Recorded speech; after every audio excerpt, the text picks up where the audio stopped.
જોડાશે। ગુજરાતમાં આગામી 1 જૂનથી વસ્તી ગણતરી શરૂ થશે। વસ્તી ગણતરી પહેલા શિક્ષકો સહિતના કર્મચારીઓને તાલીમ આપવામાં આવશે। 13 થી 15 મે સુધી તાલીમનો પ્રથમ તબક્કો એ શરૂ થશે। 16 થી 18 મે દરમિયાન બીજા તબક્કાની પણ તાલીમ યોજાશે।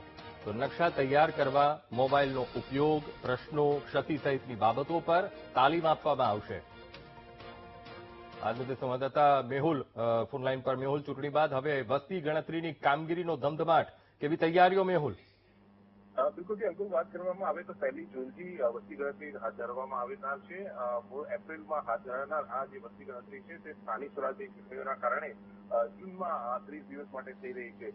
જેની અંદર જે સરકારી કર્મચારીઓ, શિક્ષકો જોડાવાના છે તેની તાલીમ જે છે તે 2 તબક્કાની અંદર યોજાશે। 13 થી 15 મે દરમિયાન પ્રથમ તબક્કાની જે થવાની છે, ટ્રેનિંગ થવાની છે, અને ત્યારબાદ 16 થી 18 મે બીજા તબક્કાની જે તાલીમ જે છે તે હાથ ધરવામાં આવશે।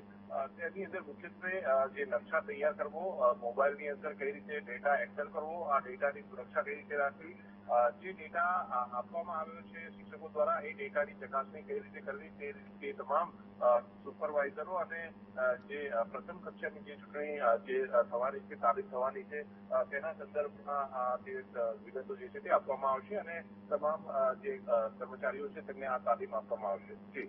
જી બિલકુલ મેહુલ, સમગ્ર માહિતી સાથે જોડાવા બદલ આપનો આભાર।